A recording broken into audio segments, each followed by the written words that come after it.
France Inter. Et l'actualité internationale passée sous les radars, c'est Delphine Evenou ce soir.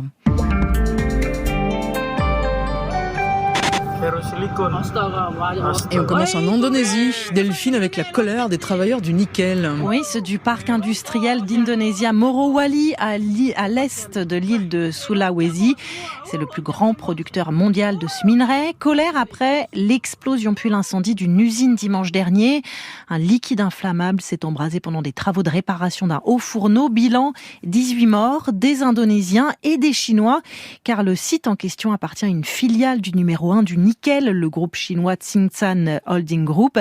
La Chine qui investit beaucoup dans les usines indonésiennes, mais avec des conditions de travail souvent décriées. Des centaines de travailleurs se sont donc rassemblés pacifiquement pour réclamer plus de sécurité. Ils ont transmis une liste de 23 demandes à la direction, à commencer par l'amélioration de l'entretien des fonderies et l'amélioration aussi du dispositif de soins d'urgence. Le gouvernement indonésien a promis de s'emparer du sujet. Et nous voici aux Pays-Bas, où le passé nazi d'un membre de la famille royale continue de faire des remous. Oui, le prince Bernhard zur Lippe Besterfield, époux de l'ancienne reine Juliana. Une carte du parti nazi à son nom, datée de 1933, a été dévoilée en octobre à la faveur d'un livre de l'ancien directeur du service des archives royales. Parlementaires et communautés juives demandent une enquête. À travers le pays, des plaques de rue et de places sont taguées.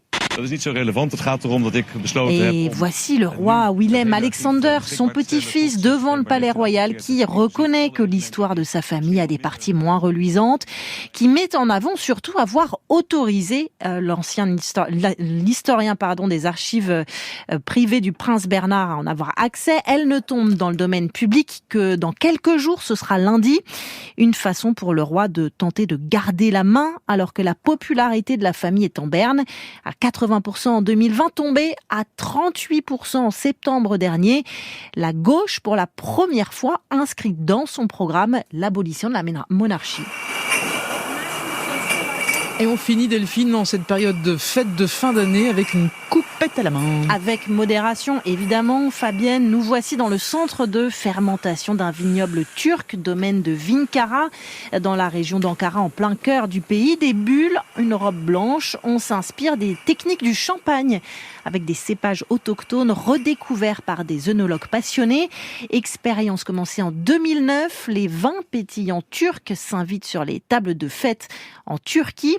La cuvée Yasasin, vive en turc, a ainsi remporté en 2020 la médaille d'or au concours des effervescents du monde organisé en France. Est-ce si étonnant? Un peu, puisqu'on se trouve quand même dans un pays dirigé par un gouvernement islamo-conservateur, celui du président Erdogan. Mais il faut savoir qu'il y a plus d'un siècle, la Turquie avait une tradition viticole millénaire avant qu'elle ne se perde. La production de pétillants turcs a été multipliée par 5 entre 2004 et 2022, 2,4 millions de litres l'an dernier, même si l'exportation reste pour l'instant assez confidentielle. Voilà, parce qu'on ne s'imagine pas encore trinquer au champagne turc le 31 décembre. Delphine Evenou, merci beaucoup, vous revenez demain.